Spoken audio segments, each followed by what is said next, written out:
WQAD News 8, this is WQAD This Week.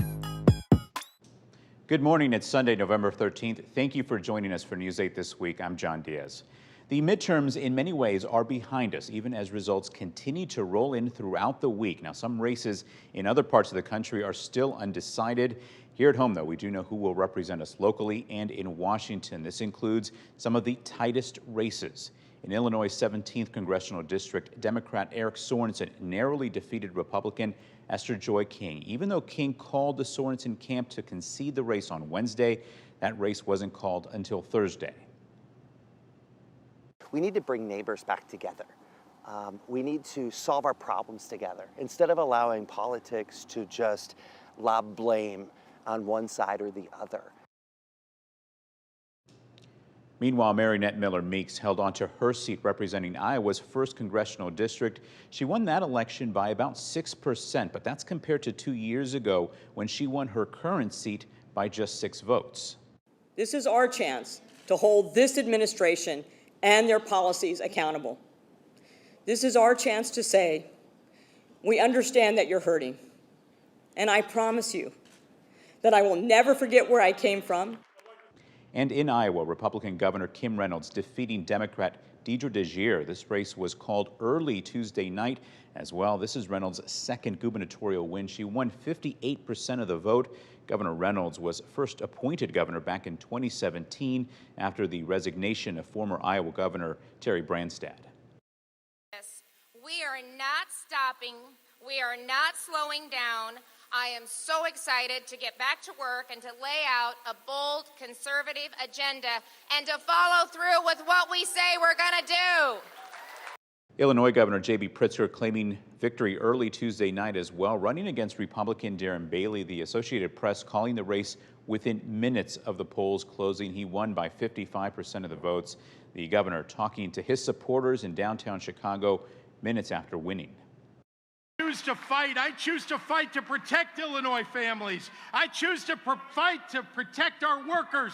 I choose to fight for women's rights, for civil rights, for voting rights. And this week we sat down with Dr. Paul Baumgardner, political science professor at Augustana College, to help us understand why these races played out the way they did and what this means for the national picture. Professor Baumgardner, thanks so much for joining us this week. I want to just start with your initial impressions of these elections. There's so much that we could talk about, but what stuck out to you? Yeah, so first, thanks for having me on. I, like many Americans, was tuned in on Tuesday night and have been tuned in ever since Tuesday night as things continue to develop. I think both parties, the Republican and Democratic Party, are trying to spin the election results right now. And to be perfectly frank, there are positives that both parties can draw on and can push in the media and also within their own parties, things that they think went especially well. Of course, there are also things that both parties hoped for that didn't come into fruition. So I hope we can talk about that today. I think the first thing that I want to emphasize, or the first thing that stuck out to me, is just how few competitive seats there are today. Right, this is not 20 or 30 years ago, in which we see the potential for massive swings of power within the legislature. The limits of a swing, the range of a swing, just aren't the same. Increasingly, we see very deep red congressional districts and deep blue congressional districts. And the number of purple districts, the number of districts that are really competitive, are quite few.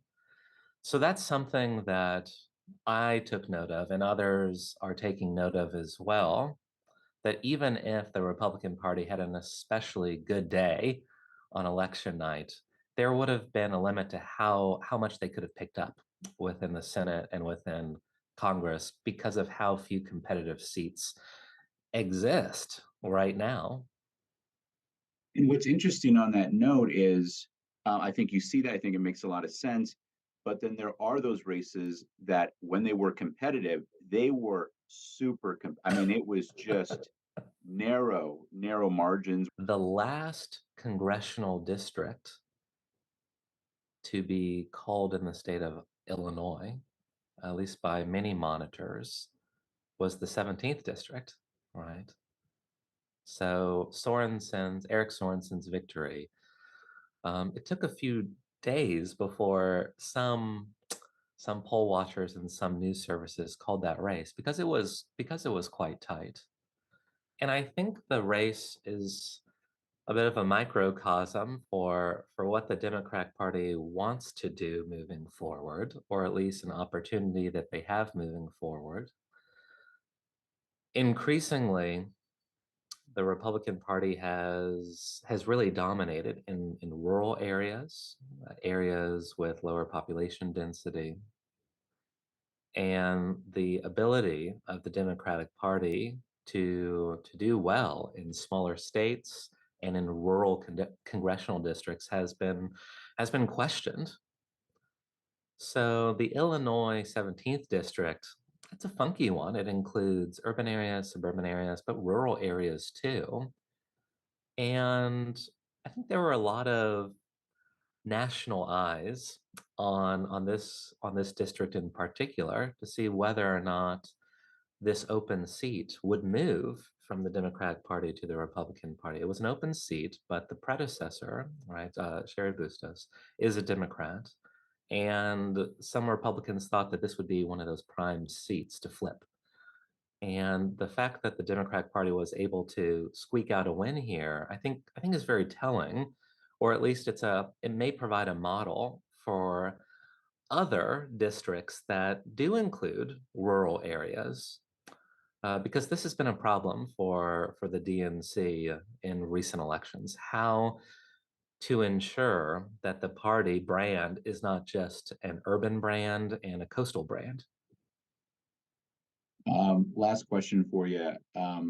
What's the conversation like in class? Are you using this as a tool to teach your students? Are they asking you questions about this out of their own curiosity?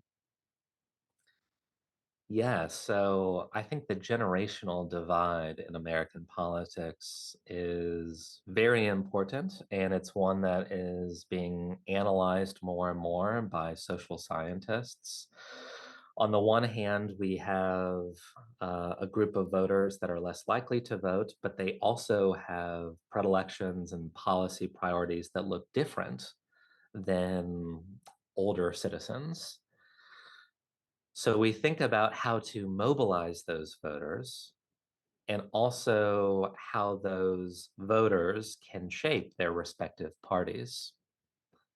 And once again, I think this generational divide is quite a stark one. If you were to look once more at the early states that were voting in the Democratic presidential primaries, right? So if you were to look at the early state primaries and the early state caucuses, look at the generational divide. Look at how voters 50 years old and younger voted compared to those that were 50, 50 and above.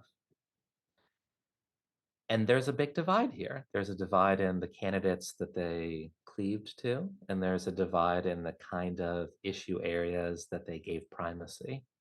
So in my class, we talk a lot about how young people can get involved. It's not just voting, right? One's own civic duty isn't just to go out and vote. There are other means of being participatory in our democratic system, but also how to make sense of clashing issue priorities, how to make sense of big ideological divides, even within one party.